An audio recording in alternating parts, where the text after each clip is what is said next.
নমস্কার বন্ধুরা, আজকে আমরা ছোট আলু দিয়ে চিংড়ি মাছটা যেভাবে রান্না করব স্বাদে হবে ভীষণ সেরা। সবার প্রথমে নিয়েছি এখানে চিংড়ি মাছ। এখানে আমি 250 গ্রাম চিংড়ি মাছ নিয়েছি আর মাছগুলোকে খুব ভালো করে কেটে বেছে ধুয়ে পরিষ্কার করে নিয়েছি। এখন দিয়ে দেব লবণ, হলুদের গুঁড়ো,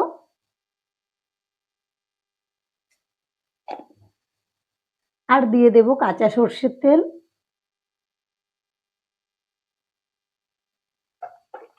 এবার মাছগুলোকে খুব ভালো করে ম্যারিনেট করে নেব। চিংড়ি মাছগুলো যখনই মাখবেন একটু সর্ষের তেল দিয়ে নেবেন, তাহলে কিন্তু ভীষণ ভালো হবে। আমাদের চিংড়ি মাছ মাখানো হয়ে গেছে, এখন এটা রেস্টে রাখবো 10 মিনিটের জন্য। চিংড়ি মাছ এরকম ছোট আলু দিয়ে রান্না করলে রান্নাটা ভীষণ ভালো হয়, সেই জন্য আমি এরকম ছোট সাইজের আলুগুলো নিয়েছি আর ভালো করে ধুয়ে পরিষ্কার করে নিয়েছি।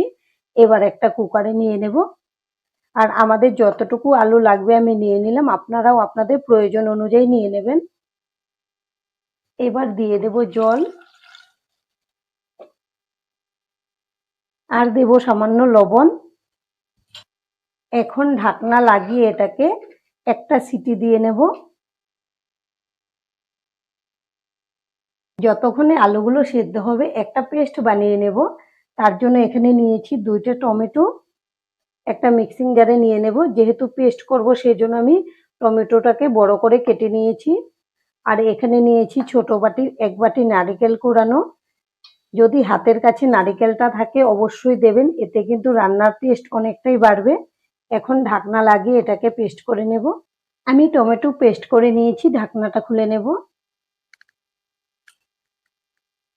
আর দেখুন কত সুন্দর পেস্ট হয়ে গেছে। আর এদিকে আমাদের আলুও সেদ্ধ হয়ে গেছে। এখন একটা পাত্রে নামিয়ে এটাকে জলটা ঝরিয়ে ঠান্ডা করে নেব। আলুগুলোকে ঠান্ডা করে নিয়েছি, এখন এর খোসাটা ছাড়িয়ে নেব।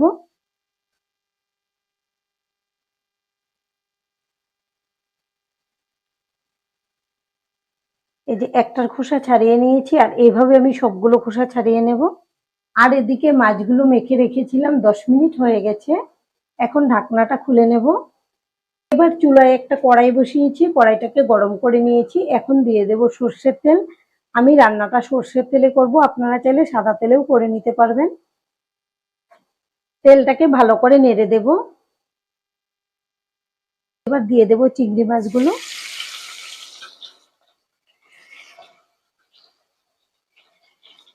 এখন নেড়ে চেড়ে ভেজে নেব। আর চিংড়ি মাছ ভাজতে কিন্তু খুব বেশি সময় লাগে না, খুব তাড়াতাড়ি ভাজা হয়ে যায়। 1 মিনিট পর এখন নেড়ে দেব, আর এগুলোকে উল্টে পাল্টে ভেজে নেব। চুলার ফ্লেমটা মিডিয়ামে রেখে মোটামুটি 3 মিনিটের মতো নেড়ে চেড়ে চিংড়ি মাছগুলোকে ভেজে নিয়েছি। এখন এগুলোকে নামিয়ে নেব।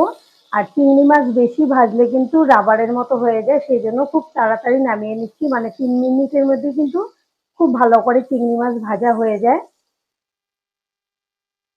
মাছ ভাজা তেলেই আমি আলুগুলোকেও ভেজে নেব। এখন দিয়ে দেব লবণ, আর দেব হলুদের গুঁড়ো। আপনারা চাইলে আলুগুলোকে সেদ্ধ না করেও এমনিতে ভেজে রান্নাটা করে নিতেই পারেন। তবে বিশ্বাস করুন, এই ছোট আলুগুলোকে যদি এভাবে সেদ্ধ করে রান্নাটা করা যায় তাহলে কিন্তু রান্নাটা ভীষণই ভালো হয়। এখন আমি আলুগুলোকে এভাবে নেড়েচেড়ে ভেজে নেব। চুলার ফ্লেমটা হাইতে রেখে আমি আলুগুলোকে নেড়েচেড়ে মোটামুটি 5 মিনিটের মতো ভেজে নিয়েছি। দেখুন একদম ভাজার পরে লাল লাল হয়েছে দেখতে। এবার এগুলোকে নামিয়ে নেব।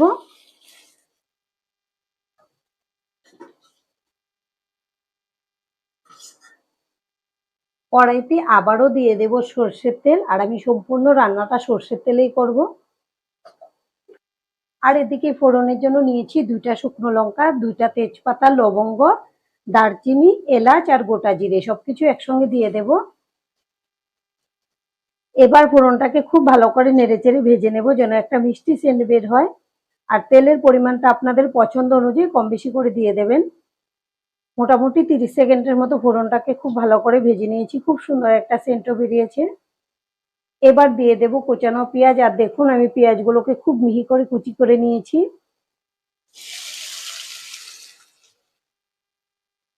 এখন পেঁয়াজগুলোকে নেড়েচেড়ে একদম লাল লাল করে ভেজে নেব।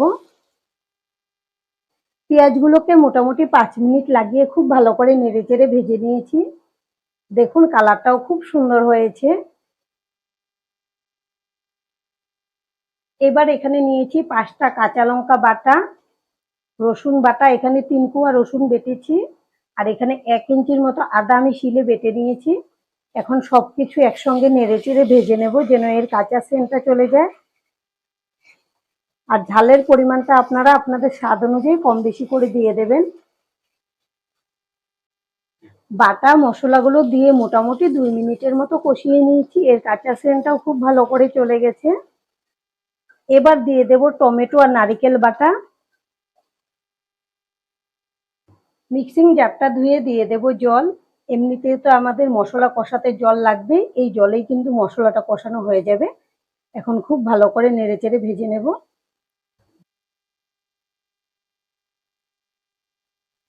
এবার দিয়ে দেব স্বাদ অনুযায়ী লবণ। আর আমি যখনই রান্না করি টমেটো দেওয়ার সঙ্গে সঙ্গেই কিন্তু লবণটা দিয়ে দিই, তাহলে কিন্তু রান্নাটা খুব ভালো হয়। এখন খুব ভালো করে নেড়েচেড়ে ভেজে নেব যেন এর কাঁচা সেন্টটা চলে যায়। টমেটো পেস্ট দিয়ে মোটামুটি 5 মিনিটের মতো খুব ভালো করে কষিয়ে নিয়েছি, তেলটাও ছেড়ে দিয়েছে। এবার দিয়ে দেব কিছু গুঁড়ো মশলা। নিয়েছি হলুদ গুঁড়ো, জিরে গুঁড়ো, ধনে গুঁড়ো আর কাশ্মীরি লঙ্কার গুঁড়ো। এতে ঝাল হবে না, খুব সুন্দর একটা কালার আসবে। আর আপনারা যদি রান্নাটা বেশি ঝাল ঝাল করতে চান এখানে কিন্তু ঝাল লঙ্কার গুঁড়োটাও দিতে পারেন। যেহেতু আমি টমেটো পেস্ট দেওয়ার সময় একটু জল দিয়েছিলাম, সেজন্য এখন কিন্তু আর জল লাগবে না, এটা এমনিতে খুব ভালো করে কষানো হয়ে যাবে। এখন নেড়েচেড়ে খুব ভালো করে কষিয়ে নেব। মশলা দিয়ে মোটামুটি 6-7 মিনিটের মতো খুব ভালো করে কষিয়ে নিয়েছি। আর দেখুন তেলটা কিন্তু খুব সুন্দর করে ছেড়ে দিয়েছে। আর যখনই মশলাটা কষানো হবে তখনই কিন্তু এরকম তেলটা ছেড়ে দেবে। এই সময় দিয়ে দেব কয়েক দানা চিনি। এই রান্নাতে চিনি পড়লে কিন্তু ভীষণ ভালো হয়, তবে আপনারা পছন্দ না করলে এটা বাদ দিয়েও করে নিতে পারেন। একটু নেড়েচেড়ে মিশিয়ে নিলাম। এবার দিয়ে দেব ভেজে রাখা আলুগুলো, সঙ্গে দিয়ে দেব চিংড়ি মাছগুলো। এখন মশলার গ্রেভির সঙ্গে সবকিছু একসঙ্গে খুব ভালো করে কষিয়ে নেব।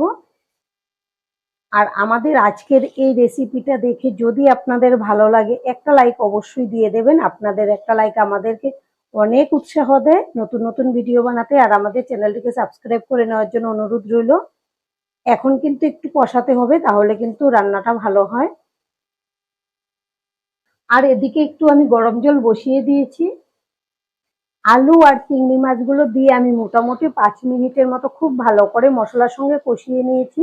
আপনারা আলু আর চিংড়ি মাছটা দিয়ে এভাবে একটু কষিয়ে নেবেন, তাহলে কিন্তু রান্নাটা করার পর পানসে হবে না আলুগুলো আর চিংড়ি মাছগুলো খেতে। রান্নার টেস্টটা ভালো আসবে। আর মশলার গ্রেভিটা কিন্তু আগে থেকে অনেকটাই শুকিয়ে গেছে। এবার দিয়ে দেব গরম জল। আর এই রান্নাতে অতি অবশ্যই আপনারা গরম জলটাই ব্যবহার করবেন। এখন খুব ভালো করে নেড়েচেড়ে মিশিয়ে নেব। আর খুব সুন্দর একটা সেন্টও বেরিয়েছে মশলা কষানো হওয়ার পরে। আর এখন থেকেই দেখুন কত সুন্দর হয়েছে দেখতে রান্নাটা। এবার ঢেকে রান্না করে নেব আরো 5-6 মিনিট। এরপর বাদবাকি উপকরণ মেশাবো।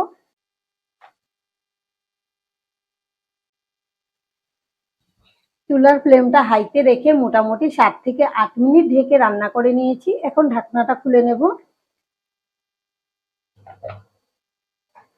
এর মাঝে 2 বার ঢাকনা খুলে নেড়ে চেড়েও দিয়েছি। এখন দিয়ে দেব চেরা কাঁচা লঙ্কা। শেষের দিকে এরকম চেরা কাঁচা লঙ্কা দিলে কিন্তু সেন্টটা খুব ভালো হয়। আর দিয়ে দেব গরম মশলার গুঁড়ো। এখন নেড়েচেড়ে মিশিয়ে নেব। আর এই রান্নাটা আপনারা ভাত হোক বা রুটি কিংবা লুচি বা পরোটা সবকিছুর সঙ্গে কিন্তু ভীষণ মজা করে খেতে পারবেন। আর বাচ্চা থেকে বড় সকলেই খুব পছন্দ করবে। আর দেখুন দেখতে কতটা লোভনীয় হয়েছে। এটা আপনারা বানিয়ে খেলে আশা করছি ভীষণ ভালো লাগবে। এবার চুলাটাকে বন্ধ করে দিলাম। আমাদের রান্নাও কিন্তু একদম রেডি পরিবেশনের জন্য। আর আজকের ভিডিও এখানেই শেষ করব। সবাই ভালো থাকবেন, সুস্থ থাকবেন। ধন্যবাদ।